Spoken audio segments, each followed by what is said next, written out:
Well, that's looks like a big advocacy for passage of competition law. In some jurisdictions, it's called the antitrust laws. But in the meantime, we know that it's supposed to ensure that monopolies are always regulated. And we all want fair competition in business, in business, trade and commerce, so to speak. But let's do the discussion. From a think tank, CAT Ghana, we have a country coordinator, Apia Kusi Adomakun. Good morning to you. And it's always good to have you in the studio. Now we have Isaac Yao Obing, who is a research associate with CAT Ghana. Thanks for joining me, Yao. Well, great. But let me start with you. And if you do further reading, especially you look at practices elsewhere, they have bigger conglomerates, etc. And so the antitrust laws or the competition law is always important. We have smaller economies comparatively. So why do we need it? It's just a rule of economics. Okay. And the competition is more of economics than law. Yeah. And economics rule applies to every jurisdiction, whether it's a big or small. And now that you are even small is when you need to start to grow it, so that by the time you become big like American economy, then you will not have a problem. And so competition law is actually a necessary for, it's not a luxury to be enjoyed by developed countries, but a necessity for developing countries. And as a country that is trying to engage in structural transformation of its economy, one thing that we need to do is to ensure that we have a competition law that will stimulate competition, bring about innovation. Because if there's no competition among ourselves, what it means is that we will kind of become complacent of where we are. Ghanaian businesses will not invest in innovation. And by the time we realize we are 20 million years behind the world, our contemporaries in the world market. So it is really important that we get a competition law as a country. But in the absence of it, what has been your own observation about the trends in Ghana? Okay, thank you. Various institutions have their own regulations, but like he said, we need to harmonize all the regulations to make sure that there is a level playing field in the market, so that one company will not have an advantage over the other. Like a football field, you don't expect that each team, when coming on the field, will come with its own rules and regulations. There need to be a harmonized rule that governs the whole system. So, like I said, we have various institutions, organizations, companies having their own rules and regulations, but we want to harmonize the whole governance in the governance system. Okay. But at the end of the day, it means that we have to start the advocacy from a certain section, and it means that lobbying MPs or the Trade Ministry or various ministerial agencies. Is that it? Yes. I think the process of getting the competition law started even before Google became a verb. Just that it has slowed up at the Trade Ministry. But for the last couple of months, we've seen a kind of the zeal from the Ministry of Trade to kind of to ensure that the things get to Parliament, get to Cabinet. We have the draft policy, which was prepared in 2016. The draft bill was prepared in 2007. But recently, the ministry opened it up for broader consultation to revise the bill. And the ministry has its timeline by January ending to take it to Parliament, to take it to Cabinet for approval before going to Parliament. So I think the lobbying, I don't want to use the word lobbying, we just have to push the ministry to make sure that we get a better law that will be a win-win for all market players as well as consumers. But at the end of the day, we have to make sure that there's a buy-in from industry. How do we go about that? Yes, that means we need to organize various stakeholder consultations and meetings, which we have done, I think recently, a week or two ago, yes, we had a stakeholder consultation with the Ministry of Trade and the other players. And we hope that they will give a strong demand for it, because that is one of the reasons why it is taking a throttle pace for the policy and the law to be in place. So we hope that they will give a high demand on it. And let me also add that most companies, the bigger ones, are even calling for a competition law, and so there's a buy-in already, because some Ghanaian companies are facing restrictive trade practices from multinationals, and they are appealing to the Ministry of Trade to ensure that the law gets to Parliament. So there is that kind of demand from the private sector.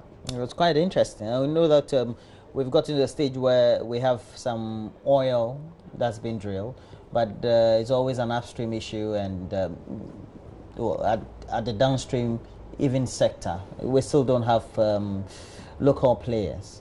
So it's a real competition at that level as well. But ultimately, big companies always get the upper hand, even if they are in the same country, belong to the same market, etc. Ultimately, also, how will this then try to prevent domination or dominance and create the needed playing field just by passage? Okay, so in the draft policy, it gives the ministry exception or deviation from the competition policy, where some sectors for strategic national importance, you may want to restrict some sectors only to the local players for, let's say, 10 or 20 years, and after that, once local companies have been able to build their capacity, and then you open it up for the world market to compete. So that is there. You don't have to open everything to competition, as multinationals will come and take everything away, and at the end of the day, they repatriate their profit, and in January, your CD will start dancing agbaja. Yeah, but how do we do the synchronization so that you don't have to be seen to be overly liberalizing your economy on one hand or your markets at one hand, whilst at the same time you know that because you're a developing country, you have to put in those restrictions, whether they are through tariffs, etc., and just in tune with what he said, so that you can develop certain critical sectors, knowing that we also have certain needs. You know, in drafting the competition policy and the law, you need to take into consideration what we call the rule base and the form base. We have to add reasoning to it. So if, for instance, we want to promote research and development, we need to give a space for these up-and-coming firms who want to come with new inventions to be able to thrive, so that other companies can also learn from them. So we give room for all these things, like to allow the up-and-coming firms to be able to establish themselves before others can come into competition. You're saying that all this will be catered for in the policy and ultimately in the law. Exactly. Okay, but we're in a position where we have a dominance of big players like China. They produce basic goods, really. Yes. Goods that ultimately should have been produced by just local people in economies, in developing economies. But we've opened the markets. And in trying to create the competition, how do we do that vis-a-vis once we want to develop our own, knowing that we've opened the market for players to come in, mid-sized firms, they bring in some level of FDIs, they're supposed to partner with local people, so that we don't tend to misconstrue that kind of partnership to develop their businesses, but ultimately also develop the local economy to mean that they want to dominate the market. And how would this be catered for in the competition law as well as the policy altogether? This thing is being dealt with in the Ghana International Trade GITC law, which looks at international trade. And under the law, it looks at countervailing measures. So, for example, if a company in China is getting subsidies from its government to make the company to be able to produce at a cheaper price. Which many of them are.